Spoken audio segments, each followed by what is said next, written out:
नमस्कार दोस्तों, आज विश्व की दो सबसे खतरनाक टीमें भारत न्यूजीलैंड के बीच राजकोट के भव्य निरंजन शाह क्रिकेट स्टेडियम में साल 2026 की वनडे सीरीज का पहला और ऐतिहासिक मुकाबला खेला गया, जिसने अपनी अविश्वसनीय पटकथा और रोंगटे खड़े कर देने वाले अंत से पूरे क्रिकेट जगत को हैरत में डाल दिया।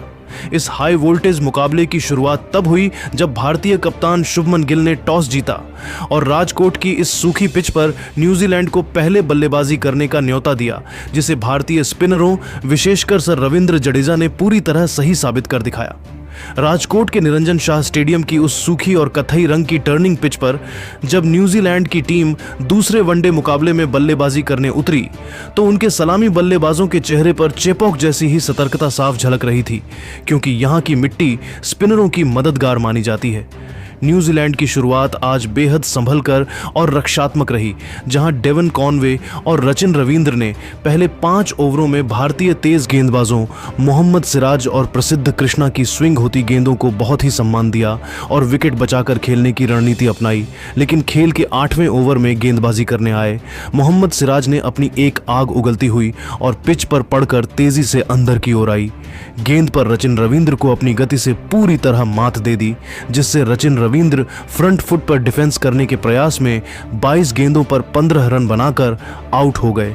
उनकी इस छोटी पारी में 2 कलात्मक चौके शामिल हैं। रचिन के आउट होने के बाद कीवी टीम की मुश्किलें तब और बढ़ गईं जब भारतीय कप्तान शुभमन गिल ने पिच के मिजाज को भांपते हुए खेल के 12वें ओवर में गेंदबाजी करने के लिए जादुई ऑलराउंडर रविंद्र जडेजा को गेंद थमाई और जडेजा के आते ही कीवी बल्लेबाजों के लिए राजकोट के मैदान पर रनों का अकाल पड़ गया, क्योंकि उनकी गेंदें बिजली की रफ्तार से टर्न हो रही थीं।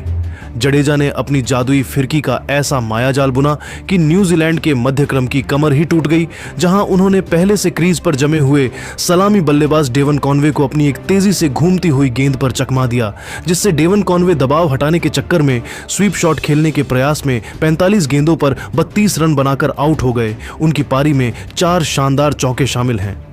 जडेजा की फिरकी आज वडोदरा के मुकाबले कहीं ज्यादा आग उगल रही थी और उन्होंने कीवी टीम को सबसे बड़ा जख्म खेल के 18वें ओवर में गेंदबाजी करते हुए दिया, जब उन्होंने दुनिया के सर्वश्रेष्ठ बल्लेबाजों में शुमार अनुभवी केन विलियमसन को अपनी एक सीधी रहने वाली आर्म बॉल पर पूरी तरह छका दिया, जिससे केन विलियमसन कवर ड्राइव खेलने के प्रयास में 38 गेंदों पर 24 रन बनाकर आउट हो गए। उनकी पारी में 3 आकर्षक चौके शामिल हैं। राजकोट के निरंजन शाह स्टेडियम की उस भीषण टर्निंग और सूखी पिच पर न्यूजीलैंड की टीम भारतीय फिरकी गेंदबाजों के सामने किसी कच्चे धागे की तरह बिखरती हुई नजर आ रही थी, जहां न्यूजीलैंड के बल्लेबाज भारतीय स्पिनरों 28 गेंदों पर 24 रन बनाकर आउट हो गए। उनकी पारी में 3 आकर्षक चौके शामिल हैं। राजकोट के निरंजन शाह स्टेडियम की उस भीषण टर्निंग और सूखी पिच पर न्यूजीलैंड की टीम भारतीय फिरकी गेंदबाजों के सामने किसी कच्चे धागे की तरह बिखरती हुई नजर आ रही थी, जहां न्यूजीलैंड के बल्लेबाज भारतीय स्पिनरों के चक्रव्यूह में पूरी तरह बेबस और असहाय महसूस कर रहे थे। एक छोर से जहां रविंद्र जडेजा अपनी सटीक लाइन और लेंथ से आग उगल रहे थे, तो वहीं दूसरे छोर से भारत के जादुई चाइनामैन गेंदबाज कुलदीप यादव ने अपनी रहस्यमयी गेंदों से रनों पर इस कदर अंकुश लगा दिया था कि कीवी बल्लेबाज एक सिंगल चुराने के लिए भी मैदान पर बुरी तरह छटपटा रहे थे। खेल के 25वें ओवर में जब कप्तान शुभमन गिल ने कुलदीप यादव को दोबारा गेंदबाजी के मोर्चे पर बुलाया तो उन्होंने अपनी कलाकारी का अद्भुत नमूना पेश किया, जहां उन्होंने अपनी एक बेहतरीन फ्लाइटेड और धीमी हवा में तैरती हुई गेंद पर अनुभवी टॉम लैथम को आगे बढ़कर खेलने के लिए मजबूर किया और गेंद ने पिच पर पड़ते ही ऐसी तीखी टर्न ली कि लैथम पूरी तरह से गच्चा खा गए, जिससे टॉम लैथम डिफेंस करने के प्रयास में 30 गेंदों पर 18 रन बनाकर आउट हो गए। उनकी इस संघर्षपूर्ण पारी में मात्र 1 चौका शामिल है। मध्यक्रम के ताश के पत्तों की तरह पूरी तरह ढह जाने के बाद न्यूजीलैंड की पारी गहरे संकट में थी, लेकिन तभी अंतिम ओवरों में ग्लेन फिलिप्स और मार्क चैपमैन की जोड़ी ने संभलकर बल्लेबाजी करते हुए कीवी टीम के गिरते हुए स्कोर को सहारा देने की पुरजोर कोशिश की, ताकि टीम एक लड़ने लायक स्कोर तक पहुंच सके। इन दोनों बल्लेबाजों ने भारतीय तेज गेंदबाजों के खिलाफ हाथ खोलने की कोशिश की और न्यूजीलैंड के स्कोर को किसी तरह 180 रनों के पार पहुंचाया, जहां ग्लेन फिलिप्स आज थोड़े आक्रामक मूड में नजर आ रहे थे और उन्होंने खेल के 35वें ओवर में गेंदबाजी करने आए। प्रसिद्ध कृष्णा की एक तेज शॉट गेंद पर अपनी पावर हिटिंग का जबरदस्त मुजाहिरा पेश करते हुए मिड विकेट के ऊपर से एक विशाल और दर्शनीय छक्का जड़ा, जिसने कीवी ड्रेसिंग रूम में थोड़ी उम्मीदें जगाई थीं।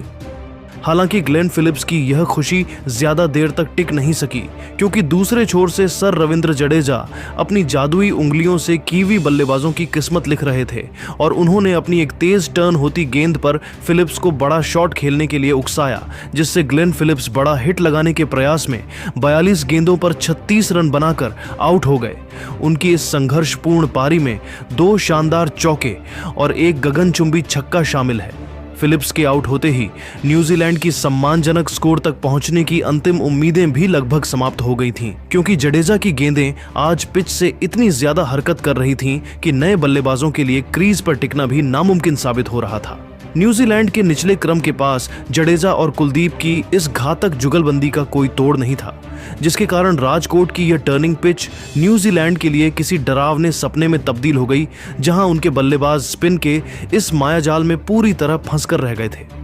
न्यूजीलैंड की पूरी टीम राजकोट की इस धूल भरी पिच पर भारतीय गेंदबाजों के सामूहिक आक्रमण के सामने निर्धारित 50 ओवरों के खेल के बाद 9 विकेट के नुकसान पर 192 रनों के एक मामूली और बेहद साधारण स्कोर पर सिमट गई, जो इस मैदान के इतिहास के सबसे कम स्कोर में से एक था। भारत की ओर से रविंद्र जडेजा आज न्यूजीलैंड के लिए सबसे बड़े खलनायक साबित हुए, जिन्होंने अपने 10 ओवरों के कोटे के स्पेल में मात्र 28 रन खर्च करके 4 महत्वपूर्ण और मैच पलटने वाले विकेट झटके और न्यूजीलैंड की ओर से अंत में मिचेल सैंटनर 22 गेंदों पर 20 रन पर नाबाद रहे, जबकि जेकब डफी 5 गेंदों पर 2 रन पर नाबाद रहे। न्यूजीलैंड के बल्लेबाजों ने आज भारतीय स्पिनरों के सामने पूरी तरह आत्मसमर्पण कर दिया था और 193 रनों का यह लक्ष्य भले ही छोटा लग रहा था, लेकिन राजकोट की इस टूटती हुई पिच पर यह भारतीय बल्लेबाजों के लिए भी एक बड़ी चुनौती बनने वाला था। राजकोट के निरंजन शाह स्टेडियम की उस अत्यंत धीमी और अत्यधिक टर्न लेती पिच पर जब भारतीय टीम 193 रनों के इस लक्ष्य का पीछा करने उतरी, तो किसी ने नहीं सोचा था कि यह छोटा सा स्कोर भारतीय टीम के लिए किसी अग्नि परीक्षा और लोहे के चने चबाने जैसा साबित होगा। न्यूजीलैंड के कप्तान मिचेल सैंटनर ने राजकोट की पिच के मिजाज को बहुत ही बारीकी से समझा और अपने स्पिनरों का ऐसा चक्रव्यूह रचा कि भारतीय बल्लेबाजों को रनों के एक एक बूंद के लिए तरसा दिया। भारत की शुरुआत किसी डरावने सपने जैसी रही, जहां खेल के बिल्कुल चौथे ओवर में न्यूजीलैंड की ओर से गेंदबाजी करने आए जेकब डफी ने एक ऐसी नीची रहती गेंद फेंकी जिसने कप्तान शुभमन गिल के होश उड़ा दिए, जिससे शुभमन गिल डिफेंस करने के प्रयास में 8 गेंदों पर 0 रन बनाकर आउट हो गए और उनके आउट होते ही स्टेडियम में सन्नाटा पसर गया। भारतीय टीम अभी इस सदमे से उबर भी नहीं पाई थी कि अनुभवी हिटमैन रोहित शर्मा भी न्यूजीलैंड के बढ़ते मनोवैज्ञानिक दबाव के सामने अपना धैर्य खो बैठे और 7वें ओवर में गेंदबाजी करने आए। मैट हेनरी की एक उछलती हुई गेंद पर गलत शॉट खेल बैठे, जिससे रोहित शर्मा पुल शॉट खेलने के प्रयास में 15 गेंदों पर 12 रन बनाकर आउट हो गए। उनकी इस संक्षिप्त पारी में 2 कड़क चौके शामिल हैं। राजकोट के निरंजन शाह स्टेडियम की उस सूखी और दरारों वाली पिच पर जब मात्र 16 रनों के बेहद मामूली कुल योग पर भारत के 2 सबसे अनुभवी और बड़े विकेट यानी शुभमन गिल और रोहित शर्मा पवेलियन लौट गए, तो पूरे स्टेडियम में जैसे मातम छा गया था और न्यूजीलैंड की टीम जीत की महक सूंघने लगी थी। लेकिन तभी दुनिया के सर्वश्रेष्ठ बल्लेबाज किंग विराट कोहली और शांत स्वभाव के केएल राहुल ने मैदान पर कदम रखा और बहुत ही रक्षात्मक व संयमित तरीके से भारतीय पारी को संभालने की पुरजोर कोशिश शुरू की। इन दोनों दिग्गजों ने न्यूजीलैंड के स्पिनरों के खिलाफ कोई भी जोखिम भरा शॉट खेलने के बजाय सूझबूझ के साथ सिंगल डबल लेकर स्कोर को धीरे धीरे आगे बढ़ाया ताकि पारी को स्थिरता मिल सके। लेकिन न्यूजीलैंड के गेंदबाजों ने आज राजकोट की इस टर्निंग पिच पर गजब का अनुशासन और पैनापन दिखाया, जिसने भारतीय बल्लेबाजों को हाथ खोलने का एक भी मौका नहीं दिया। खेल के 15वें ओवर में जब न्यूजीलैंड के चतुर कप्तान मिचेल सैंटनर खुद गेंदबाजी के मोर्चे पर आए, तो उन्होंने अपनी एक जादुई फिरकी का ऐसा माया जाल बुना जिसने जमे हुए विराट कोहली को पूरी तरह भ्रमित कर दिया। जहां सैंटनर की गेंद पिच पर पड़कर इतनी तेजी से बाहर निकली कि कोहली उसे भांप नहीं सके, जिससे विराट कोहली कवर ड्राइव खेलने के प्रयास में 32 गेंदों पर 22 रन बनाकर आउट हो गए। उनकी इस संघर्षपूर्ण और साहसी पारी में 3 आकर्षक चौके शामिल हैं और कोहली जैसे बड़े स्तंभ के गिरते ही भारतीय खेमे की मुश्किलें अचानक कई गुना बढ़ गईं। विराट कोहली के आउट होने के बाद भारत का स्कोर अब 3 विकेट के नुकसान पर महज 45 रन था और मैदान पर अब केएल राहुल का साथ देने युवा ऋतुराज गायकवाड़ आए थे, जिन्होंने न्यूजीलैंड की कसी हुई और सटीक गेंदबाजी के सामने अपनी तकनीक का लोहा मनवाने का प्रयास किया। लेकिन न्यूजीलैंड के स्पिनरों ने आज जैसे भारतीय मध्यक्रम को तहस नहस करने की कसम खा रखी थी। खेल के 22वें ओवर में जब लेग स्पिनर ईश सोढ़ी गेंदबाजी करने आए तो उन्होंने अपनी एक तेज घूमती हुई और रहस्यमयी गुगली फेंकी, जिसे ऋतुराज पूरी तरह पढ़ने में नाकाम रहे और गेंद उनके बल्ले का बाहरी किनारा लेकर सीधे स्लिप में खड़े फील्डर के हाथों में समा गई, जिससे ऋतुराज गायकवाड़ सीधा प्रहार करने के प्रयास में 25 गेंदों पर 14 रन बनाकर आउट हो गए। उनकी इस संक्षिप्त पारी में केवल एक चौका शामिल है। भारतीय टीम अब राजकोट की इस पिच पर पूरी तरह से बैकफुट पर धकेली जा चुकी थी और न्यूजीलैंड का पलड़ा भारी नजर आने लगा था, जहां दबाव तब अपने चरम पर पहुंच गया जब पारी को एक छोर से संभाल रहे केएल राहुल भी 28वें ओवर में न्यूजीलैंड की घातक रणनीति का शिकार हो गए। केएल राहुल, जो कि बहुत ही धैर्य के साथ भारतीय पारी 28वें ओवर में न्यूजीलैंड की घातक रणनीति का शिकार हो गए। केएल राहुल, जो कि बहुत ही धैर्य के साथ भारतीय पारी को बुन रहे थे, वह ईश सोढ़ी की एक नीची रहती गेंद पर गच्चा खा गए, जिससे केएल राहुल डिफेंस करने के प्रयास में 52 गेंदों पर 28 रन बनाकर आउट हो गए। उनकी इस संयमित और महत्वपूर्ण पारी में 2 कलात्मक चौके शामिल हैं। राहुल के आउट होते ही भारत की आधी टीम पवेलियन लौट चुकी थी और 193 रनों का वह मामूली लक्ष्य अब एक विशाल पर्वत की तरह लगने लगा था, जहां न्यूजीलैंड के गेंदबाज अब पूरी तरह से भारतीय बल्लेबाजी पर हावी हो चुके थे। एक समय भारतीय टीम का स्कोर मात्र 85 रनों के मामूली कुल योग पर अपने 5 सबसे महत्वपूर्ण विकेट गंवा चुका था। तब पूरा मैदान सन्नाटे में डूबा हुआ था और न्यूजीलैंड की टीम इस लो स्कोरिंग मुकाबले को आसानी से जीतकर सीरीज में बराबरी करने की पूरी तैयारी कर चुकी थी। लेकिन तभी मैदान पर गेंद से 4 विकेट लेकर न्यूजीलैंड की कमर तोड़ने वाले असली नायक सर रविंद्र जडेजा ने बल्ले से मोर्चा संभाला और उनके साथ विस्फोटक बल्लेबाज ऋषभ पंत ने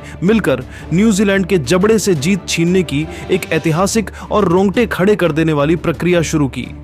राजकोट का यह स्थानीय बेटा रविंद्र जडेजा आज अपनी घरेलू पिच के एक एक इंच से वाकिफ था और उन्होंने ऋषभ पंत के साथ मिलकर बहुत ही सूझबूझ से पारी को बुनना शुरू किया, जहां इन दोनों बल्लेबाजों ने न्यूजीलैंड के स्पिनरों मिचेल सैंटनर और ईश सोढ़ी की टर्न होती गेंदों पर कोई भी गलत शॉट खेलने के बजाय संभल कर सिंगल और डबल लेकर स्कोरबोर्ड को निरंतर गतिशील बनाए रखा। ऋषभ पंत, जो कि अपनी तूफानी बल्लेबाजी के लिए विश्व प्रसिद्ध हैं, वह आज अपनी उस स्वाभाविक आक्रामकता को पूरी तरह त्याग कर एक मंजे हुए टेस्ट बल्लेबाज की तरह बहुत ही संयम और अनुशासन के साथ बल्लेबाजी कर रहे थे, ताकि दूसरे छोर पर रविंद्र जडेजा को पिच पर पूरी तरह सेट होने और नजरें जमाने का पर्याप्त मौका मिल सके। इन दोनों के बीच छठे विकेट के लिए हुई इस जुझारू साझेदारी ने न्यूजीलैंड के कप्तान मिचेल सैंटनर के माथे पर चिंता की लकीरें खींच दी थीं, क्योंकि भारतीय टीम अब धीरे धीरे लक्ष्य की ओर बढ़ रही थी। लेकिन तभी खेल के 42वें ओवर में कीवी कप्तान ने अपने सबसे भरोसेमंद तेज गेंदबाज मैट हेनरी को गेंदबाजी के मोर्चे पर वापस बुलाया, जिन्होंने अपनी एक बिल्कुल सटीक और तेज रफ्तार वाली यॉर्कर गेंद पर ऋषभ पंत को पूरी तरह से चौंका दिया, जिससे ऋषभ पंत बड़ा हिट लगाने के प्रयास में अपना शारीरिक संतुलन खो बैठे और गेंद सीधे उनके पैड्स पर जा लगी, जिससे ऋषभ पंत 48 गेंदों पर 34 रन बनाकर आउट हो गए। उनकी इस बेहद साहसी और महत्वपूर्ण पारी में 3 कड़क चौके और एक शानदार छक्का शामिल है, जिसने भारत की मैच में वापसी कराई थी। ऋषभ पंत के इस नाजुक मोड़ पर आउट होने के बाद पूरा स्टेडियम एक बार फिर भारी तनाव और बेचैनी में डूब गया था, क्योंकि अब अंतिम 8 ओवरों के भीषण खेल में भारत को जीत के लिए 45 रनों की एक अत्यंत कठिन और चुनौतीपूर्ण दरकार थी और राजकोट की इस टूटती हुई पिच पर पुछल्ले बल्लेबाजों के साथ इतने अस्सलाम वालेकुम दोस्तों, न्यूजीलैंड और इंडिया के बीच दूसरा ओडीआई मैच खेला जाएगा। आपको बच्चे दोनों टीमों के कप्तान का इस पर मौजूद थे। अब टॉस होने वाला था, टॉस हुआ, न्यूजीलैंड के कप्तान ने टॉस जीता। दूसरे ओडीआई मैच में पहले बैटिंग का फैसला किया इंडिया टीम के खिलाफ। आपको बच्चे इंडियन टीम के दोनों ही जो दोनों खिलाड़ी सीनियर खिलाड़ी विराट कोहली आपको पता चले रोहित शर्मा ने अपनी टीम को बुला लिया मैदान में। आपको बचने के न्यूजीलैंड के दोनों ओपनर आ चुके थे क्रीज पर। अब जो है वो असली मुकाबला शुरू होने को था। आपको बचने के उसके बाद इंडिया के दोनों खिलाड़ी रवि चंदेला ने बॉलिंग करवाई। आपको बचने के जडेजा ने पहले ही बॉल पर न्यूजीलैंड के ओपनिंग बल्लेबाजों ने ऐसा छक्का लगाया जिसके बाद आपको बता दें आज लग रहा था कि आज इंडिया टीम को न्यूजीलैंड टीम के दोनों ओपनर टफ टाइम देने वाले हैं। आपको बचने के ऐसा लगा, जिसके बाद आपको बचने के चौथे ओवर की दूसरी गेंद पर फिर रवि जडेजा आए। आपको बचने की दूसरी बॉल पर आपको बचने की चौथे ही बॉल पर 18 रन पर एक विकेट आउट हो गई न्यूजीलैंड की। फिर आपको बचने इंडिया के कप्तान जो है उस पर जो चेहरे पर मुस्कुराहट शुरू होने लगी, जिसके बाद आप इंडिया और न्यूजीलैंड के बीच दूसरे ओडीआई मैच की मुकम्मल हाइलाइट्स वीडियो देखना चाहते हैं तो बिल्कुल आपने आज एक साइड चैनल पर पहुंच चुके हो। इस वीडियो को लाइक कर दें और यूट्यूब चैनल को सब्सक्राइब कर दें ताकि आप भी ऐसी इन्फॉर्मेटिव छोटा सा व्लॉग देख सकें। इंडिया और न्यूजीलैंड के बीच आपको बचे दूसरा ओडीआई मैच खेला गया था। ये फैसला आज जो न्यूजीलैंड के कप्तान ने लिया है इंडिया के खिलाफ, ये फैसला न्यूजीलैंड के लिए दोस्त साबित हो पाएगा या नहीं, आपने कमेंट सेक्शन में भी लाजमी टाइप करके बताना है। आप इंडिया टीम के फैन हैं तो सबसे ज़्यादा इस वीडियो को लाइक करना है और शेयर करना है अपने दोस्तों के साथ।